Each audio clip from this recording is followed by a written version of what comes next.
तो दोस्तों आज मैं आपके लिए लेकर आया हूँ 2016 की एक स्लेशर हॉरर मूवी जिसका नाम है केबिन फीवर। तो मैं आपको वीडियो शुरू करने से पहले ही ये इन्फॉर्म कर देता हूँ कि अगर आपको एक्सट्रीम स्लेशर पसंद नहीं है तो प्लीज़ इस वीडियो को यहीं पर स्किप कर दीजिए। तो मूवी की शुरुआत में एक आदमी जंगल में था और वो अपने कुत्ते के लिए एक खरगोश को मारकर लाया था, लेकिन जब वो अपने कैंप तक पहुँचता है तो उसका बेचारा कुत्ता मरा हुआ पड़ा था।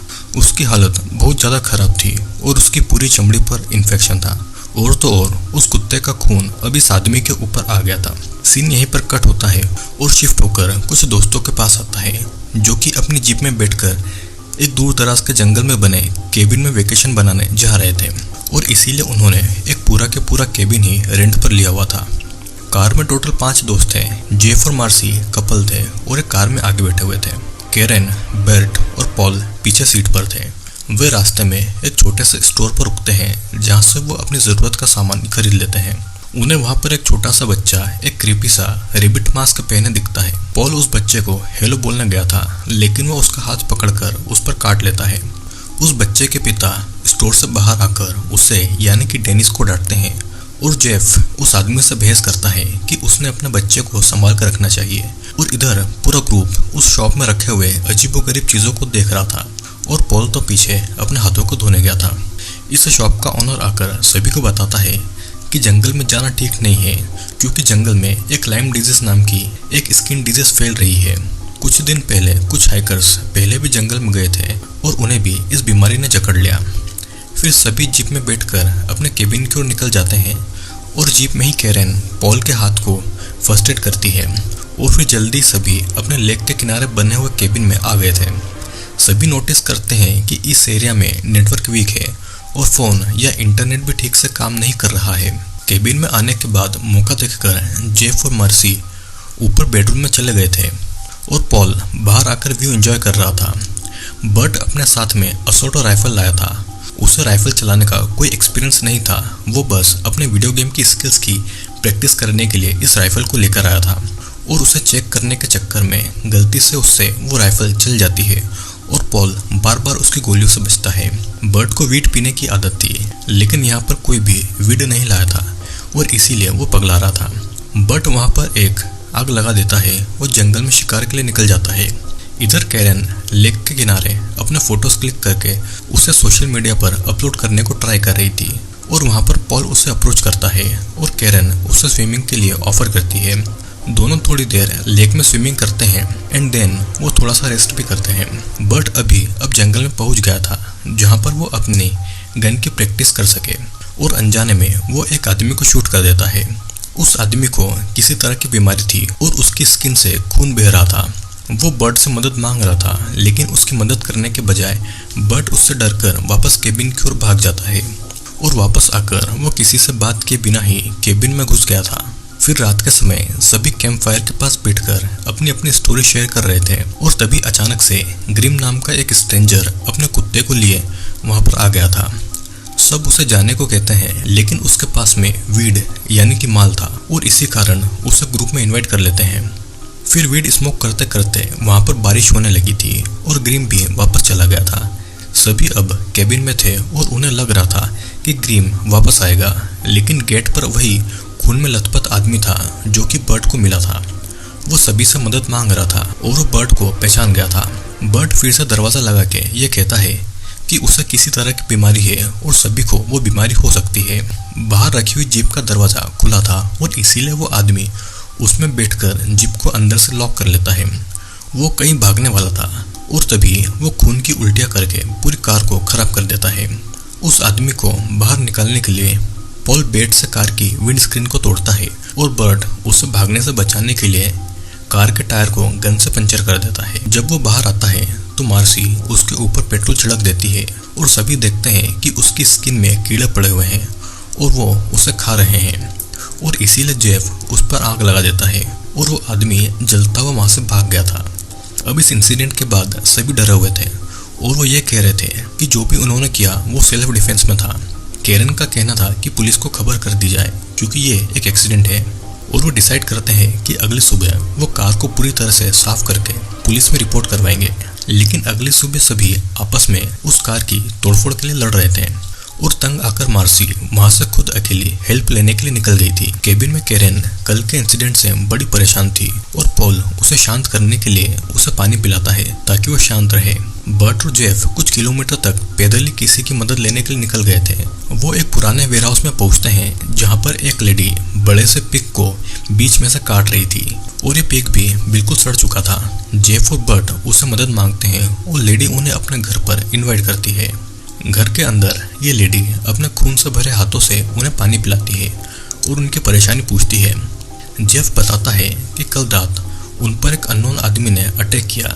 वो लेडी उन्हें अपने कजिन की फोटो दिखाते हुए ये कहती है कि क्या यही वो आदमी था जिसे देखकर दोनों घबरा गए थे, क्योंकि वो वही आदमी था जिसे इन्होंने कल रात को मारा था। और वो उस लेडी से झूठ बोलकर वहां से निकल जाते हैं। मार्सी बोट से वापस लौटती है और बर्ट और जेफ से मिलती है।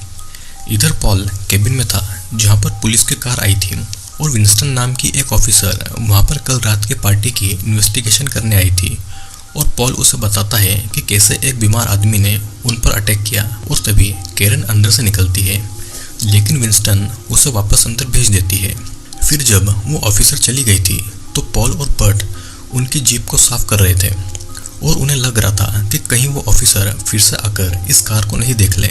लेकिन वहां पर ग्रिम का कुत्ता उन्हें दिखता है और मार्सी उसे बर्ट की गन से डराकर भगा देती है। फिर सभी अपने अगले प्लान को डिस्कस करते हैं।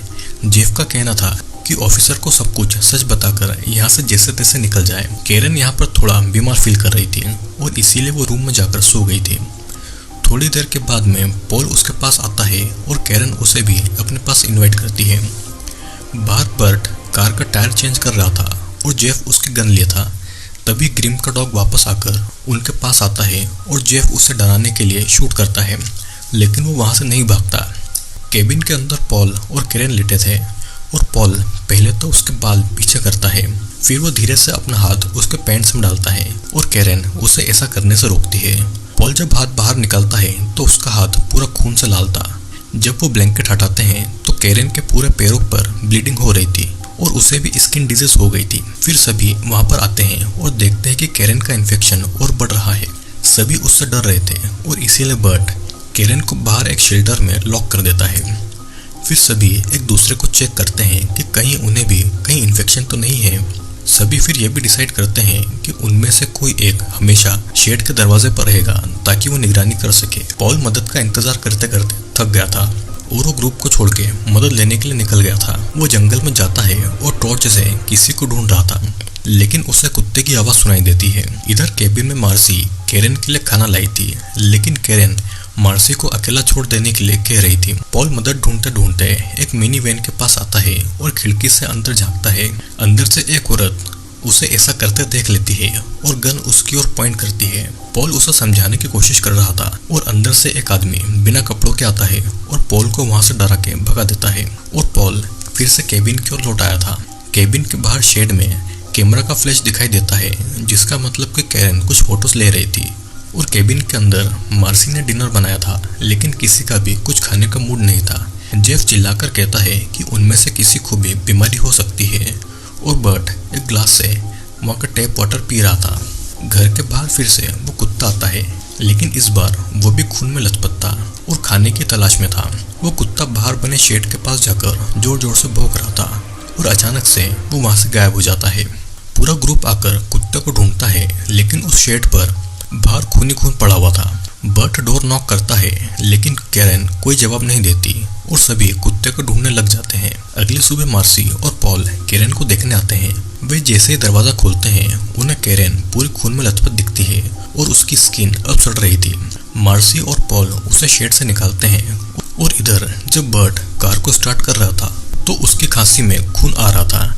सभी कैरन को कार से ले जा रहे थे, लेकिन जेफ उसके साथ जाने से मना कर देता है और कैरन भी अब खून से खांस रही थी, जो कि जेफ के ऊपर उड़ गया था। अब सभी दोस्तों में आपस में लड़ाई हो रही थी और बर्ट अकेला कार में मदद लेने के लिए निकल जाता है। जेफ वापस केबिन में आकर अपना चेहरा साफ करता है और टैप वाटर से पानी पीने लगता है। वो केबिन से निकलता है ताकि उसे भी वो बीमारी नहीं लगे और जंगल में निकल जाता है। पॉल केबिन से सभी इन्फेक्टेड कपड़े और सामान बाहर फेंक देता है और अब केबिन में बस मार्सी और पॉल थे। मार्सी को लग रहा था कि वो सभी अब मरने वाले हैं और पॉल उसे अच्छा फील कराने के लिए उसे हक करता है। यहाँ पर बर्ट कार से उसी शॉप में आता है जो कि टॉमी की थी और बर्ट को भी टॉमी का बेटा काट लेता है। टॉमी जल्दी से बाहर आकर कहता है कि उसने उसके बच्चे को भी अब इन्फेक्ट कर दिया है। वो शॉटगन लेकर आता है लेकिन तब तक बर्ट भाग चुका था।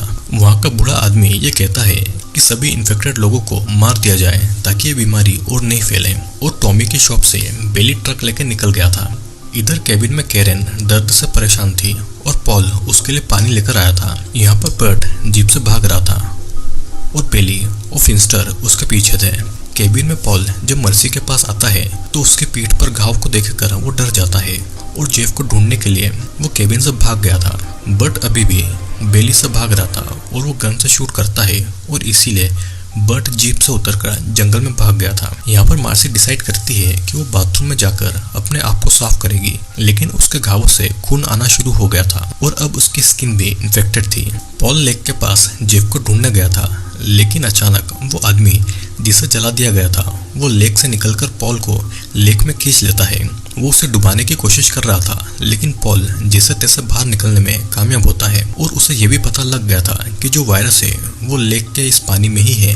बर्ट अभी भाग रहा था और बेली और फिंचर को भटकाने के लिए वो जंगल में गलत निशान छोड़ देता है और केबिन में वापस लौटता है। मार्सी पूरी खून में थी। वो केबिन से बाहर आती है और दर्द के मारे जेफ को मदद मांगने के लिए बुला रही थी, लेकिन वो कुत्ता अभी तक उसका इंतजार कर रहा था। वो उसकी ओर आता है और उसके टुकड़े टुकड़े करके उसे खा जाता है। पॉल मार्सी की आवाज सुन के वापस आता है तो देखता है कि पूरी जमीन खून से भरी है और मार्सी की बॉडी के पार्ट्स यहाँ वहाँ पड़े हुए हैं। उसे फिर कैरेन की आवाज आती है जो कि अभी भी शेड में थी।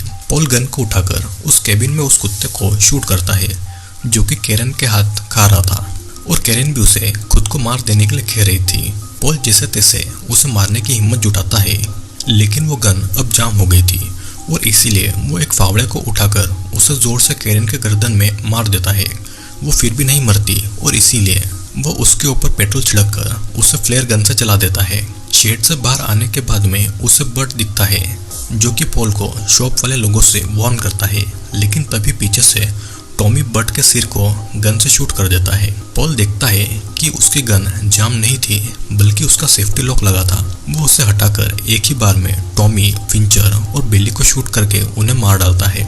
वो टॉमी की कार लेके मदद के लिए निकलता है और रास्ते में वो खुद के हाथ को देखता है और अब वो भी इन्फेक्टेड हो चुका था और डर के मारे वो उस ट्रक को पेड़ में ठोक देता है, लेकिन ट्रक के ब्लास्ट होने से पहले ही वो उससे निकल गया था।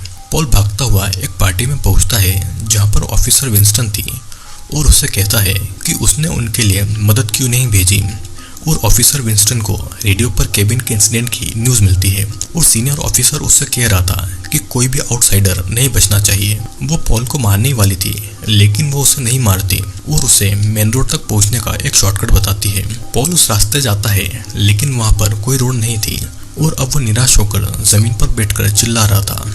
इधर जेफ जो कि जंगल में था वो केबिन चेक करने आता है और देखता है कि सभी लोग मर चुके हैं। उसे लग रहा था कि वो बच गया है, लेकिन उसके हाथ में भी अब इन्फेक्शन दिखने लगा था और ऑफिसर उसे वहीं पर गन से शूट करके मार डालती है। और इधर पॉल भी जंगल में ही मर गया था और मूवी के एंड में दिखाया जाता है कि पुलिस ने सभी डेड बॉडीज को जब्त कर लिया है। आखिरी सीन में हम देखते हैं कि एक लड़की अपने आईपैड में कैरेन के सोशल मीडिया पर एक पोस्ट देखती है जिसमें उस केबिन के ट्रिप के पिक्चर्स थे और आखिरी फोटो उसकी सड़ी हुई बॉडी का था और पॉल उसे दर्द से दूर कर रहा था, यानी कि कैरेन ये सब कुछ रिकॉर्ड कर रही थी। और इसी के साथ ये मूवी यहीं पर खत्म होती है। आई होप दोस्तों यू एंजॉयड द वीडियो। अगर मूवी देख के डर लगा हो तो कमेंट करके ज़रूर बताना, और आप अगर चैनल पर नए हैं तो चैनल को सब्सक्राइब जरूर कर लेना ताकि और भी वीडियोस जल्दी ही आने वाले हैं।